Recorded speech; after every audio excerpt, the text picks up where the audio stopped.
Hello friends, this video is created by Siddharth Upadhyay, founder and creator of PrepWings.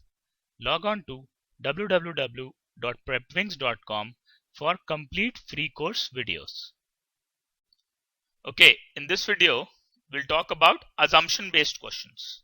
Okay, this is an important video because the topic that we cover here will not only help us to solve assumption-based questions, but will also help us to solve strengthen and weaken questions. So first of all, we look at the format of the assumption based question. So in an assumption question, there will be an argument of couple of lines. So there will be an argument of 3 to 5 lines. Then the question will state us to find the assumption. And then there will be 5 options to choose from. Okay. One of the options will be the correct answer. An important point to note here is that the worst way to approach an assumption question is to read the argument and then directly jump to the options. A lot of students do this mistake. What they do is they go through the argument and quickly they jump to the options and then they try to eliminate one option and then figure out the answer from the options. This is the worst way. So never follow this way. So what we will be doing is we will be finding the assumptions on our own and then we will move to the options. Okay. So we will first look at the argument and then we'll find the assumption, and after that we'll go to the options and we'll see that which of the options states the assumption that we have found. Okay. So now in an assumption question, the argument will always have a conclusion and a premise. Okay. So whenever I have been given an assumption question, the argument will have a conclusion and a premise. Conclusion is the main point of the argument. Okay, the main idea of the argument. That is the conclusion, like why the argument is written. Okay, premise is the reason or evidence for the conclusion. Okay, so conclusion is the main idea of the argument, and premise is the reason based on which the conclusion is drawn. Okay. So first of all, always find the conclusion first and then the premise. Okay, it is obvious because premise is the reason for conclusion. Okay, so first of all we have to find the conclusion and only then we can find the premise. Assumption is the gap between the conclusion and the premise, okay, in the argument. So what you can say is in an argument there is a conclusion and a premise, and assumption links the conclusion and the premise. All right. So now we'll look at a very basic example first to understand the meaning of conclusion, premise and assumption. All right. So for example, there's a simple argument. It says that football is a very tiring game. It requires the players to run around the field for 90 minutes. So here conclusion, which is the main point that the author wants to make, is that football is a very tiring game, okay, in the argument. So our conclusion from the argument is that football is a very tiring game. And the reason given for conclusion, which is the premise, is that football requires the players to run around the field for 90 minutes. All right. So we have our conclusion saying that football is a very tiring game, and our premise saying that football requires the players to run around the field for 90 minutes. So now we have our conclusion and the premise here. So now if you look at it, you can think over to find the assumption. So the conclusion is saying that football is a very tiring game, and the reason is that football requires the players to run around the field for 90 minutes. Okay. So if you think over it, the assumption should be that running for 90 minutes is tiring. Okay. So this is how we can relate the conclusion and premise. So this is the assumption that running for 90 minutes is tiring. All right. So this is the straight method to find the assumption. So in the straight method, what we'll do is we find the conclusion, we find the premise, and then we think to find the assumption. All right. But a lot of time the straight method doesn't work. So over here we'll learn about the method of negative conclusion. So what if you are not able to find the assumption through the straight method? Okay, so you find your conclusion, you find your premise, then you think over it, but you're not able to get the assumption. So then what do? Then we'll use the negative conclusion method. Okay.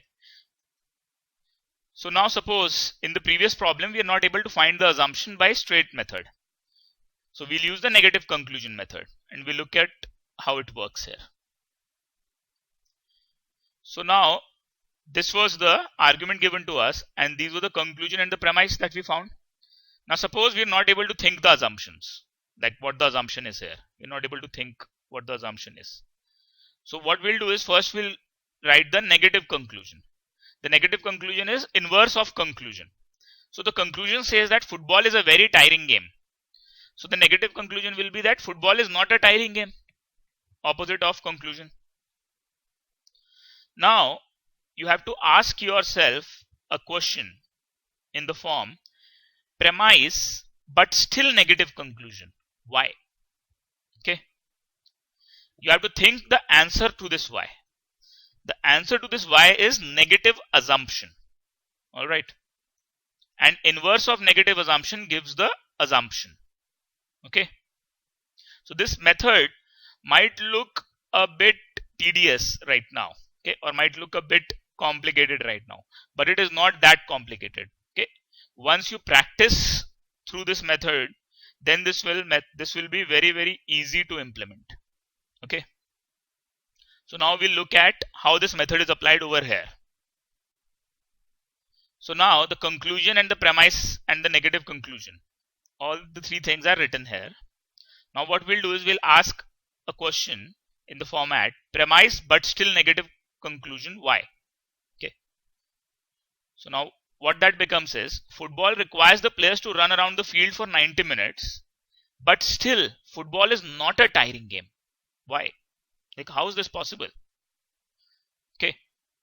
So answer to this why will be that because then running for 90 minutes is not tiring. Okay. And this answer is our negative assumption. Thus the negative assumption is that running for 90 minutes is not tiring. Okay. Then opposite of that or inverse of that will give us assumption. So the negative assumption is running for 90 minutes is not tiring. Then the assumption will be running for 90 minutes is tiring. Okay. As you can see, this is the same assumption we got when we applied the straight method. Okay. Now when to apply the negative conclusion method? It's very simple. When we are not able to find the assumption with the straight method, then we'll have to apply the negative conclusion method. So keep in mind that this negative conclusion method will work for any assumption question. So for any question which requires you to find the assumption, you can use this method. Now we'll do another example here. So this is more like the example that you can see in the exam. Okay. So now over here the argument is given to us with a question to find the assumption. So the argument says that the buildings in city A are beautiful from outside but are crumbling inside. A study shows that 60% of buildings surveyed have structural problems from inside and can disintegrate at any time. It is thus advisable to systematically destroy the buildings having structural problems in order to save lives of thousands of people. Okay. Now the question says that the validity of the argument depends on which of the following. Option A is the study was conducted in a densely populated area within the city. Option B is the buildings that look beautiful from outside were built to attract tourists. Option C is other cities have done similar systematic destruction to avoid any tragedy. Option D is the mayor of the city wants the safety of people. And option E is study shows the dire condition of buildings in city A. Okay, so we have all our 5 options here.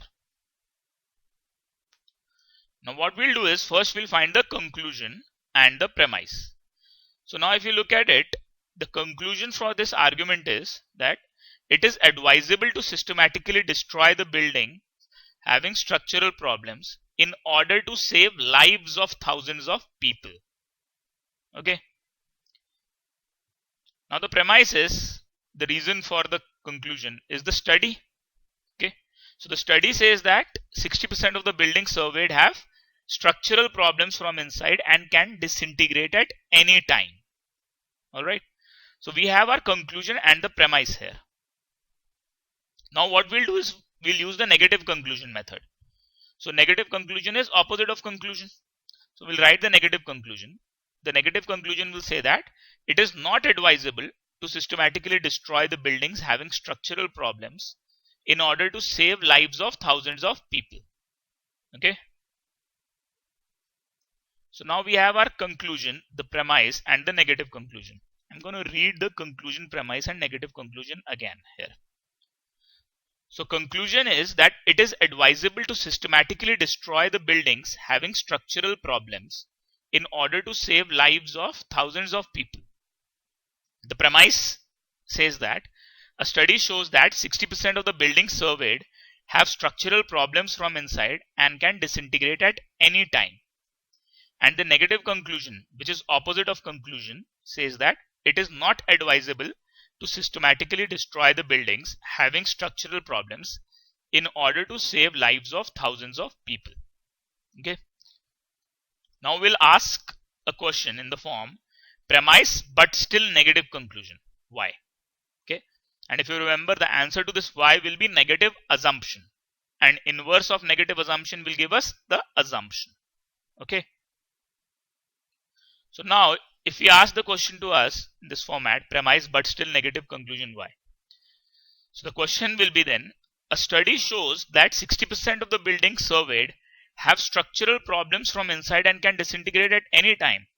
But still, it is not advisable to systematically destroy the buildings having structural problems in order to save lives of thousands of people. Why? So if you think over it, in what case this is possible? Okay, so the study is saying that 60% of the buildings surveyed have structural problems and can disintegrate at any time. But it is not advisable to destroy them to save lives of thousands of people. In what case this is possible?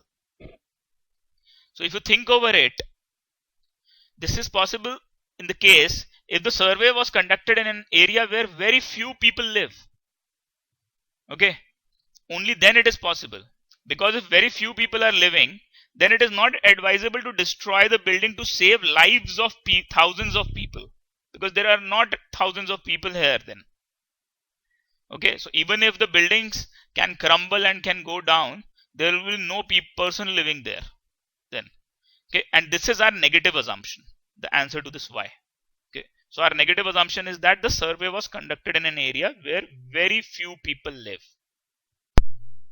Okay, so now our negative assumption was that the survey was conducted in an area where very few people live. So our assumption will be opposite of that. So our assumption will be that the survey was conducted in a densely populated area. Okay.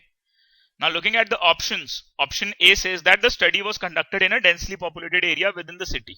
Okay, which is the same as the assumption that we got. Thus, option A is the correct answer. Okay, so this is how you deal with assumption based questions. Thanks a lot for watching this